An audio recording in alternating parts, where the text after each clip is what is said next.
하나님, 한 주간 우리의 삶을 지켜보아여 주시고 오늘 이 자리에 공동체가 함께 모여서 우리 하나님을 찬양하고 경배하게 하시니 감사드립니다. 이 시간에 우리는 여전히 죄인된 모습으로, 연약한 모습으로, 있는 모습 그대로 나아갑니다.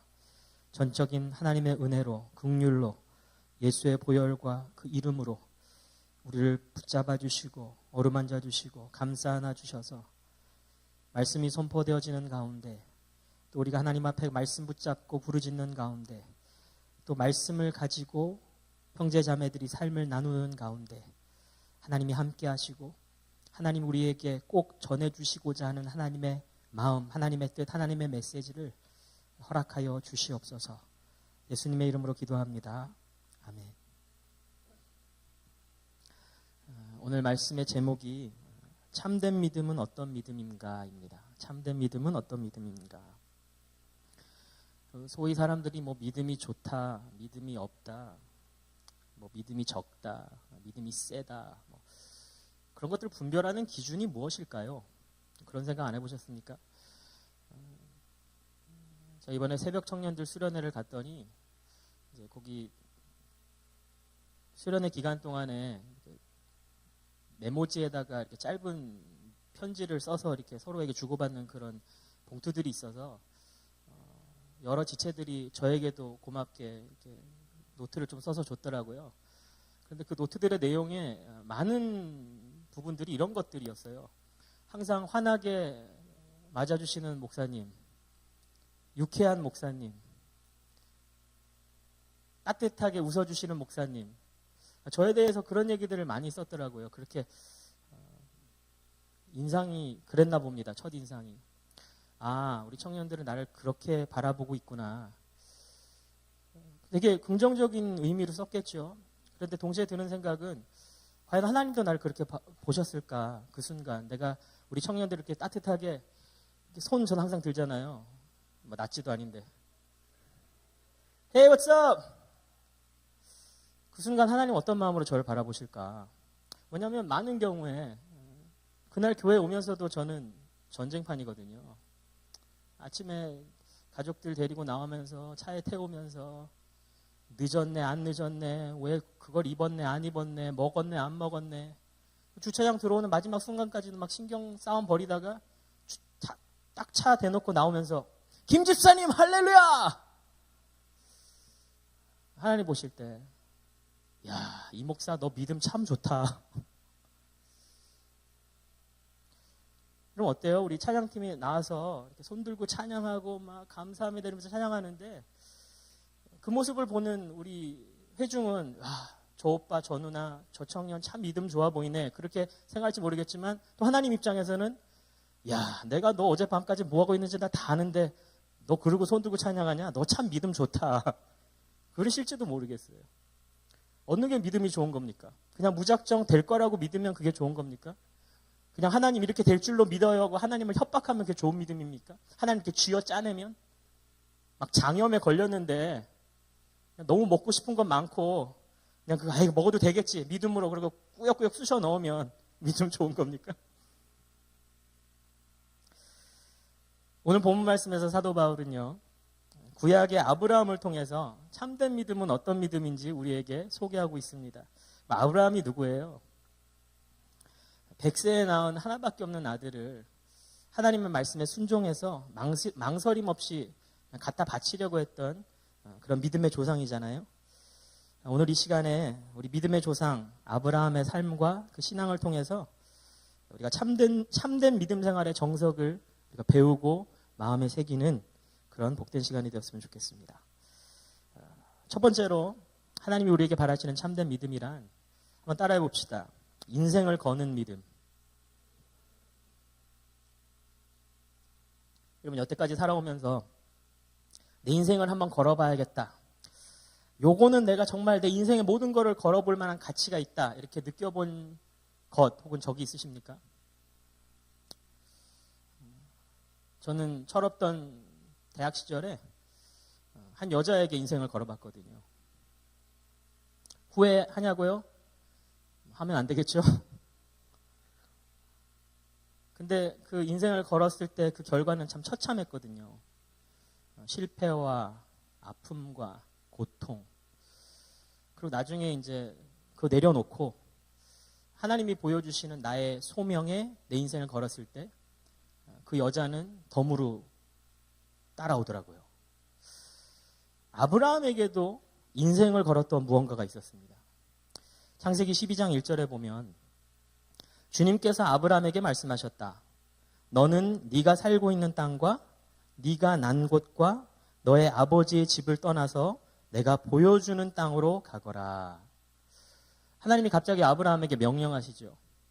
너 지금까지 쌓아놓은 스펙, 지금까지 쌓아놓은 너의 그 매상, 너의 지금까지 쌓아놓은 인간관계, 네트워킹, 건강, 통장 다 정리하고 내가 지시하는 땅으로 가라. 그 당시에 아브라함이 75세였거든요. 그러니까 혈기왕성한 청년도 아니고요. 그냥 이제 인생 웬만큼 살 만큼 다 산 그런 노인이 망설이지 않고 순종했어요. 그럼 묻겠습니다. 우리 청년들. 지금 이제 졸업을 앞두고 취업을 준비해야 되는데 하나님 갑자기 너 다시 수능 준비하자. 고작 4년 돌아가자는데 그거 망설임 없이 순종할 수 있겠어요? 쉽지 않죠. 어떻게 아브라함은 75세의 노인이 망설임 없이 그 말씀에 순종할 수 있었나? 그 이유는 그 명령이 나오는 다음 구절. 창세기 12장 2절의 약속을 굳게 믿고 붙잡았기 때문이에요. 창세기 12장 2절에 내가 너로 큰 민족이 되게 하고 너에게 복을 주어서 네가 크게 이름을 떨치게 하겠다. 너는 복의 근원이 될 것이다. I will make you into a great nation and I will bless you. I will make your name great and you will be a blessing. 아브라함은 하나님의 약속 한마디에 자신의 인생 전부를 걸었습니다. 그래서 오늘 본문 말씀에서도 사도 바울이 뭐라 그러냐면 20절에 그는 하나님의 약속을 믿고 의심하지 않았습니다. 오히려 그는 믿음이 굳세어져서 하나님께 영광을 돌렸습니다. 한번 생각해 보세요. 약속의 말씀 한 구절, 그거 굳게 믿고 붙잡음으로 말미암아 안전하고 편안한 지금의 내 보금자리에서 위험하고 불안한 미래의 땅을 향해 떠날 수 있었습니다. 약속의 말씀 한 구절 굳게 믿고 붙잡음으로 말미암아 눈에 보이지 않는 그 축복의 약속 그거 하나 때문에 눈에 보이는 손해와 희생을 기꺼이 치룰 수 있었습니다. 우리가 흔히 말하는 믿음은 바로 이런 것입니다. 눈에 보이지 않는 것을 붙잡기 위해서 빤히 눈에 보이는 것을 내려놓는 것. 손에 잡히지 않는 그 하나님을 섬겨보려고 당장 손에 잡히는 물질을 내려놓는 것. 마음에 모신 예수 그리스도를 내가 닮아가기 위해서 지금까지 마음에 두었던 세상의 즐거움을 내려놓는 것. 내 안에 내주하는 성령의 그 열매가 맺혀지기 위해서 내 안에 남아있는 체면과 자존심을 내려놓는 것. 히브리서는 믿음이 보이지 않는 것의 증거라고 말하지 않습니까? 그런 의미에서 참된 믿음은 보이지 않는 것의 증거, 말씀의 약속을 굳게 붙잡는 것입니다. 믿음의 조상이었던 아브라함은 이 말씀을 굳게 붙잡는 그 참된 믿음의 좋은 표본이 되죠. 창세기 13장에 보면 아브라함이 조카 롯과 함께 살고 있습니다. 그런데 두 사람이 가진 소유가 너무 많아가지고 이제 분가해야 돼요. 우리 목장도 사람이 너무 많으면 힘들잖아요. 그래서 서로 이제 땅을 나누고 갈라서야 됐어요. 그런데 이 조카 롯이 조카인데 염치도 없이 자기가 먼저 대뜸 눈으로 보기에 가장 좋은 땅, 그러니까 목장 분가로 치면 가장 출석률 좋고 가장 말 잘 듣는 그런 목원들만 자기가 쏙 챙겨가지고 나가겠다는 거예요. 지금까지 우리가 함께 이 프로젝트를 해왔는데 함께 실적을 쌓았는데 내가 그 실적 싹 챙겨가지고 새로운 팀을 꾸려서 나가겠다는 거예요.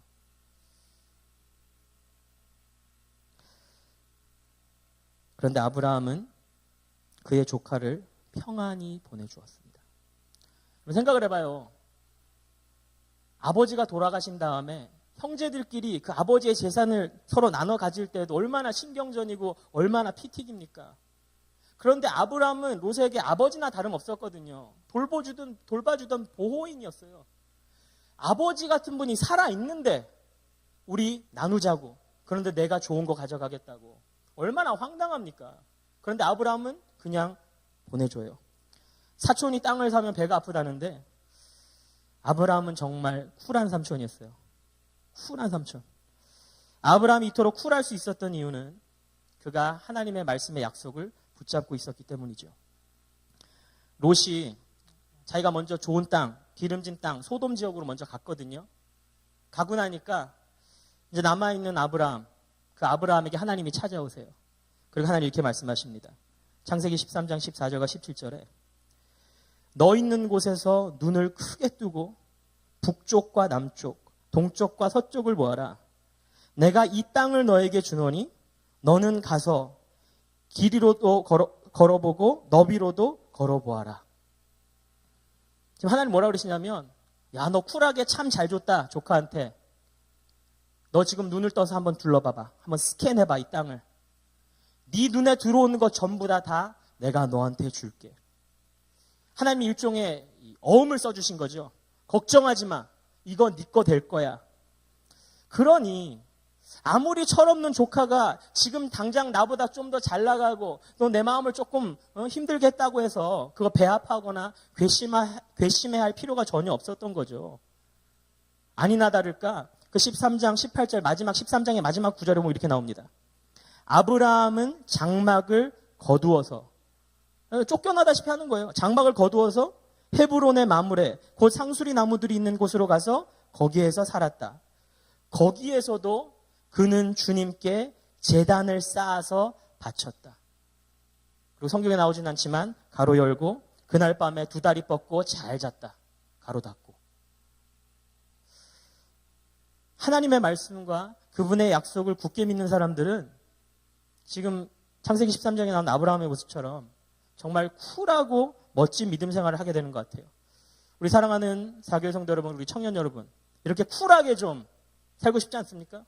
쿨하게 학교 다니고 싶고 쿨하게 대인관계 맺고 싶고 쿨하게 직장 생활하고 싶지 않습니까? 제가 최근에 어느 건설회사의 CF 광고를 보다가 거기 나오는 아주 쿨한 아빠의 쿨한 멘트를 접했습니다. 굉장히 쿨한 아빠. 뭐라고 나오냐면 배경음악 깔린다 생각하고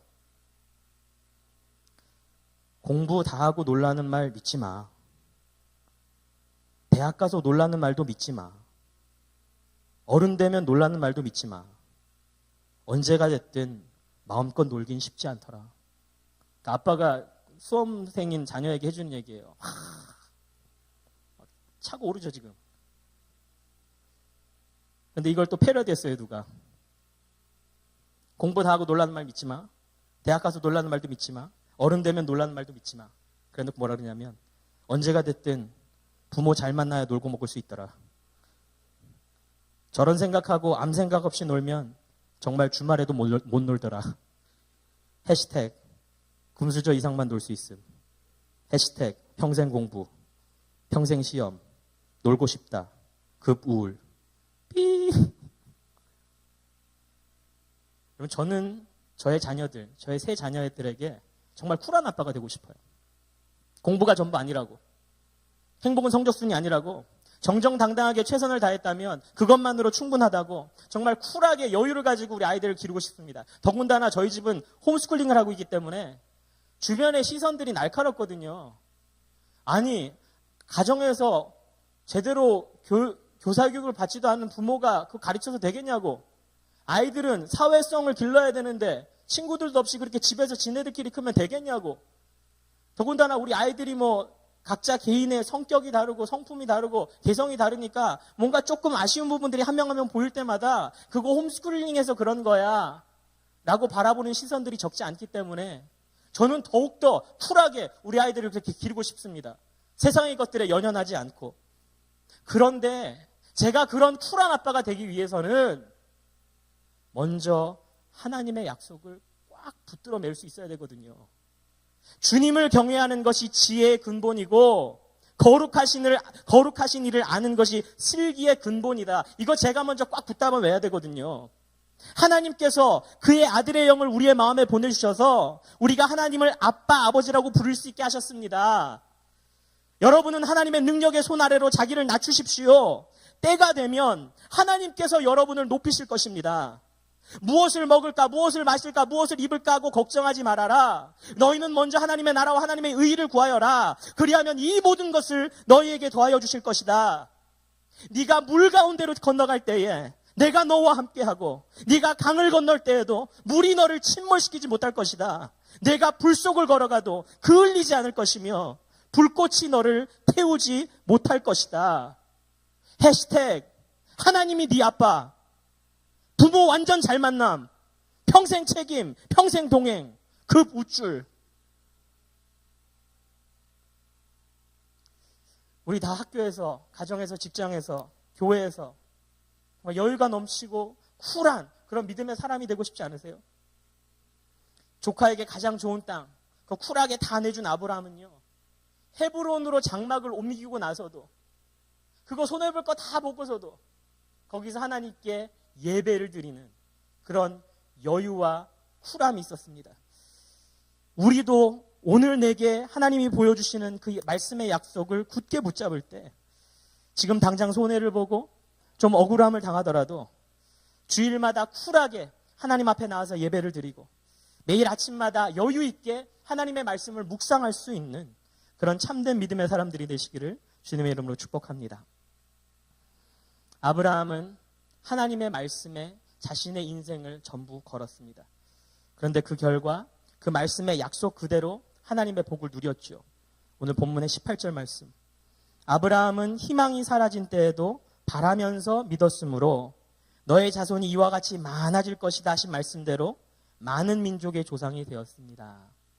정말 하나님께서는 아브라함에게 약속의 아들을 백세해 주셨고, 이후에 그 아들을 통해서 이스라엘 민족이라고 하는, 그리고 나아가서 저와 여러분 영적인 그런 하나님의 자녀들을 품는 그런 복을 누렸죠. 그런데 여기서 18절에 희망이 사라진 때에도 바라면서 믿었다 그랬잖아요. 희망이 사라진 때에도 바라면서 믿었다. 이게 무슨 뜻이냐? 하나님이 나에게 주신 그 말씀의 약속이 현실적으로 이루어질 가능성이 전혀 없는데도 여전히 거기에 내 인생을 걸었다는 것입니다. 그럼 창세기 18장에서 하나님이 천사들과 함께 아브라함에게 나타나시죠. 그리고 나서 얘기하십니다. 너 내년 이맘때에 약속의 아들 있을 거야. 그때 아브라함의 나이가 99세입니다. 사라의 나이가 89세입니다. 99세의 할아버지, 89세의 할머니가 아이를 낳는다는 것, 그렇게 낳은 아이를 통해서 큰 민족을 이루게 해주시겠다는 것, 이것은 현실적으로나 과학적으로나 상식적으로도 이루어질 가능성이 제로입니다. 만약에 제가 아브라함이었다면 너 내년 이맘때에 애가 있을 거야. 그럼 제가 속으로 그랬겠죠. 이거 실화냐? 그런데 그렇게 희망이 사라진 때에도 아브라함은 어땠느냐? 19절. 그는 나이가 100세가 되어서 자기 몸이 이미 죽은 것이나 다름없고 또한 사라의 태도 죽은 것이나 다름없는 줄 알면서도 그는 믿음이 약해지지 않았습니다. 어떻게 99세의 자기의 몸, 89세의 자기 아내를 바라보면서도 이거는 분명히 이루어지지 않을 건데, 그런 상황 속에서도 하나님의 말씀에 올인하고 자기 인생을 여전히 그냥 걸 수 있었을까? 그 답은 21절 말씀에 나오거든요. 그는 하나님께서 스스로 약속하신 바를 능히 이루실 것이라고 확신하였습니다.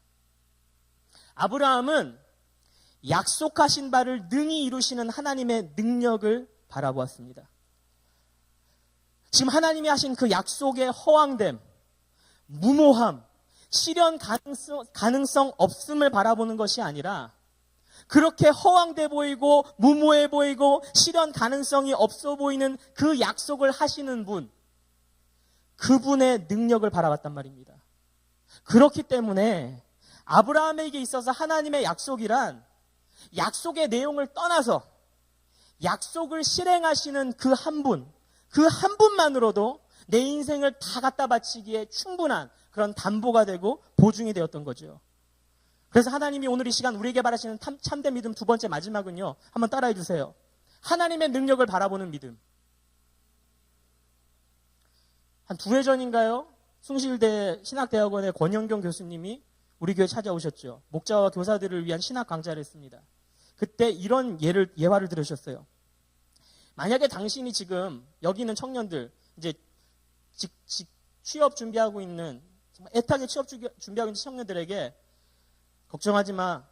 교수님이 청와대에 자리 하나 마련해 줄게. 이렇게 얘기하면 그게 약속이냐는 거예요. 아니라는 거죠.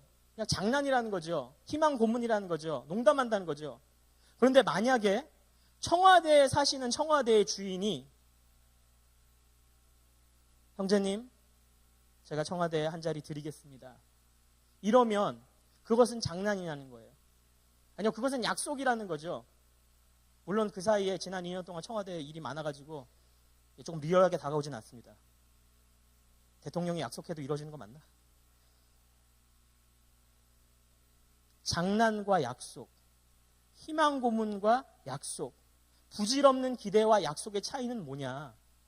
그 약속을 하는 사람이 그 약속을 지킬 수 있는 능력이 없으면 장난이 되는 거고, 그 약속을 지킬 능력이 되면 약속이 되는 거다. 제가 우리 청년교회 자매들한테 걱정하지 말라고, 목사님이 정말 그토록 꿈꾸던 백마탄 왕자님 내가 미국에서 데려올 거라고, 적당한 때에 소개시켜 주겠다고. 그럼 우리 자매님들은 어떻게 나올까요? 목사님 또 장난치시네. 그런데 만약에 하나님이 너는 부모를 떠난 한 남자와 연합해서 한 몸을 이루라고, 너는 생육하고 번성하라고 약속하신다면 그것 또한 희망 고문으로 받아들이시겠습니까? 만약에 성경 말씀이 지금 이 순간 하나님의 약속으로 다가오지 않고 말장난이나 희망 고문이나 부질없는 기대로 다가온다면 그것은 아마도 우리가 우리 스스로 하나님의 능력을 불신하거나 제한하거나 바라보지 않기 때문일 것입니다. 여러분, 우리 하나님의 능력을 믿으세요? 하나님 아버지의 능력을 믿으세요? 아브라함은 그걸 믿었다는 겁니다. 비록 죽은 것이나 다름없는 그 자신의 몸, 99세의 몸, 그리고 89세의 아내, 그 아내의 몸을 통해서 생명을 잉태하여 낳게 하실 그 하나님의 능력을 믿었다는 겁니다. 그 결과 100세에 정말 아들이 나왔어요. 굉장히 파워풀한 은혜 나눔이지요. 그런데 말입니다. 아브라함의 은혜 나눔은 거기서 끝나지 않아요. 우리가 잘 알지 않습니까? 창세기 22장 가니까 그 100세에 낳은 그 믿음의 아들, 약속의 아들을 하나님이 갖다 바치라는 겁니다. 아니, 분명히 약속해 놓으셨는데 이 아들을 통해서 큰 민족을 이루게 할 거라고 하셨는데 왜 죽이래? 그 약속 무효야? 하나님 말장난하신 거야? 정말 황당한 요구를 하시죠. 그런데 더 황당한 건 아브라함이잖아요. 그거 진짜 죽이려고 그래요. 여러분, 한번 곰곰이 생각해요. 왜 아브라함은 거기서 이삭을 진짜 죽이려고 했을까? 많은 성경학자들이 이삭이 그때 청소년 시절이었을 거라고 생각하잖아요. 아, 정말 사춘기 때문에 얘 정말 죽이고 싶었는데 잘 됐다. 내 손으로, 이건 내가 죽이는 거 아니야. 하나님 데려가시는 거지. 순교자가 나오는 영광. 그런 거였을까? 잘 생각해 보세요. 아브라함이 자기 인생을 걸고 붙잡았던 그 하나님의 약속은 요 이삭을 통해서 큰 민족을 이루고 복의 근원이 되는 것입니다. 이삭이 죽으면 창대한 민족 없습니다. 이삭이 죽는 순간 하나님의 약속도 무효가 됩니다. 아무리 하나님이 갖다 바치라고 했지만 내가 이삭을 죽이는 순간 하나님의 약속을 나는 불신하는 결과가 되는 겁니다. 그거 못 믿는 거지. 왜 바쳤을까? 그 답은 히브리서 11장에 나오거든요. 18절과 19절. 일찍이 하나님께서 아브라함에게 말씀하시기를 이삭에게서 내 자손이라 불릴 자손들이 태어날 것이다 하셨습니다. 하나님께서는 이삭을 죽은 사람들 가운데서도 되살리실 수 있다고 아브라함은 생각했던 것입니다. 그러므로 비유하자면 아브라함은 이삭을 죽은 사람들 가운데서 되받은 것입니다. 어떤 사람들은 그래요. 아브라함이 이삭을 죽이는 흉내만 하려고 그랬다. 하나님 어떤 하나님인데 분명히 중간에 말리실 거 기대하고 정말 칼만 들이대는 척만 했을 거. 아니요. 아브라함은 진짜 죽이려고 그랬어요. 왜? 죽은 거나 다름없었던 내 썩은 몸, 내 죽은 몸, 무에서 새로운 생명 덩어리, 자기의 아들을 창조하신 하나님이시라면 지금 내가 제물로 갖다 바치는 이 아들도 다시 살리실 수 있다라고 하는 믿음. 오늘 하나님이 저와 여러분에게서 바라시는 참된 믿음은 죽은 자도 살리시는 하나님의 능력을 바라보는 믿음입니다. 내 죄를 대신해서 십자가에서 돌아가신 그 예수 그리스도를 장사된 지 사흘 만에 죽은 자 가운데서 다시 살리신 그 하나님의 능력을 믿고 바라보는 부활의 신앙을 요구하십니다. 25절 말씀. 예수는 우리의 범죄 때문에 죽임을 당하셨고 우리를 의롭게 하시려고 살아나셨습니다. 최근에 우리 사회를 참 안타깝게 하고 분노하게 했던 사건들 중에 하나가 부산인가요? 여중생 폭행 사건이 있지 않았습니까? 그냥 한 아이를 그냥 반 죽여놨더라고요. 그때 엄청 많은 사람들이 막 욕을 하고 막 그러는데 며칠 지나니까 그 가해자의 아버지가 SNS에 글을 올리지 않았습니까? 가해자 아비입니다. 죽을 죄를 지었습니다. 딸을 잘 지도하고 그리고 벌은 달게 밟겠습니다. 딸아이를 대신해서 용서를 구하고 사죄했습니다.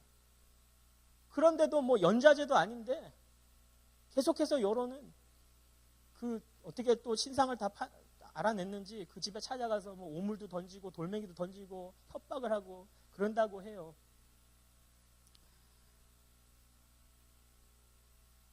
그 피의자의 아버지뿐만의 문제가 아니죠. 요즘 정치권도 뜨겁잖아요.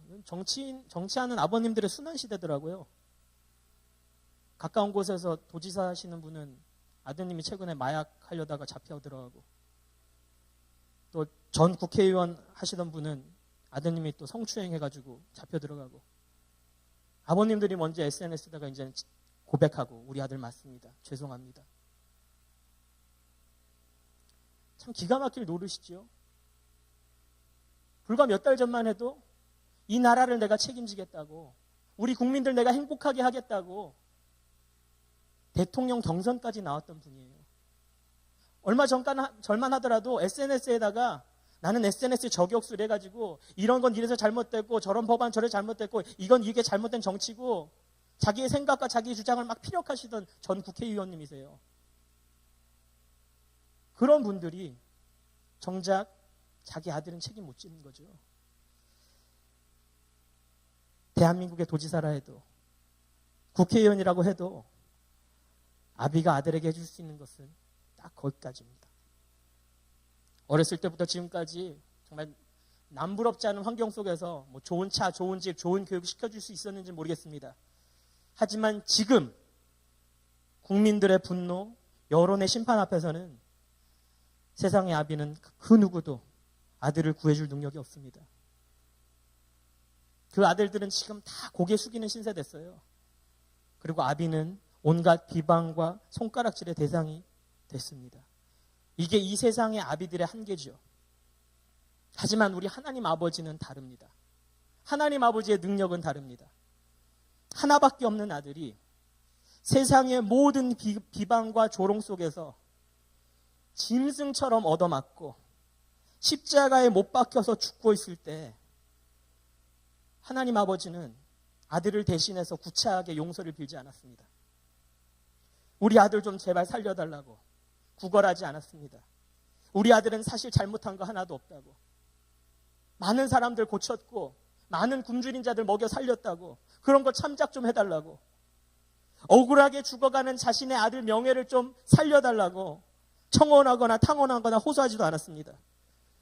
사랑하는 사교회 성도 여러분, 우리 하나님 아버지 왜 그러셨을까요? 능력이 없으셨을까요? 여론을 잠재울 능력이 없으셨을까요? 아니요. 오히려 그 정반대였지 않습니까? 오히려 그 여론을 잠재울 수 있는 자기의 능력을 확실하게 보여주시려고. 하나님은 세상이 자기 아들에게 던질 수 있는 모든 공격, 그거 다 받아내셨습니다. 심지어는 죽음까지도 군소리하지 않고 그거 다 받아내셨습니다. 그리고 나서 보란 듯이 그 죽은 아들을 살려내셨습니다. 24절 말씀. 하나님께서 의롭다고 여겨주실 우리, 곧 우리 주 예수를 죽인 사람들 가운데서 살리신 분을 믿는 우리까지도 위한 것입니다.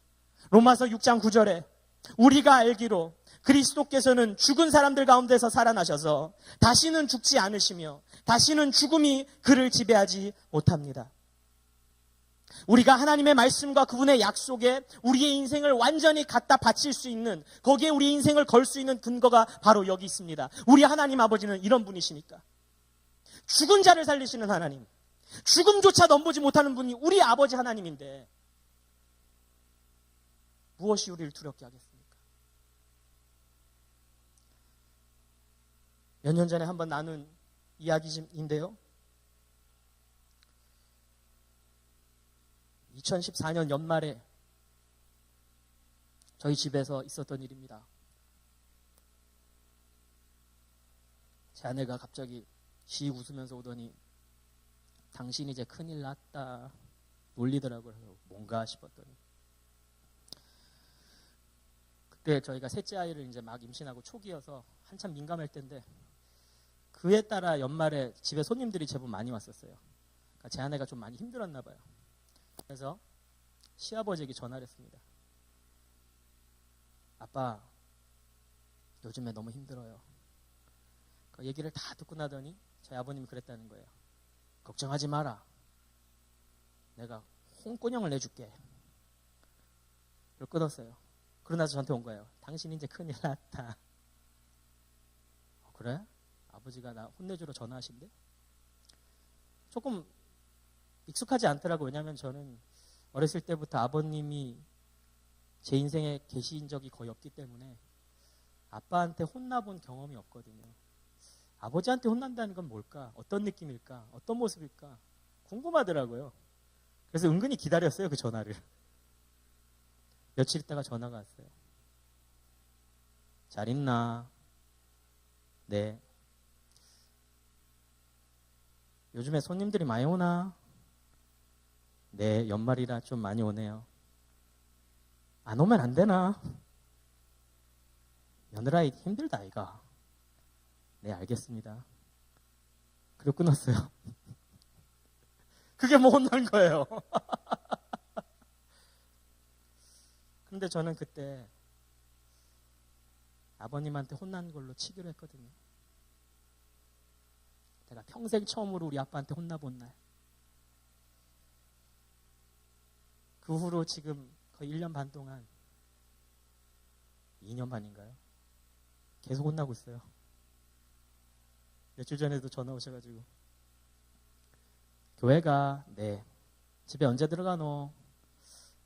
글쎄요 9시쯤 되면 가려고요.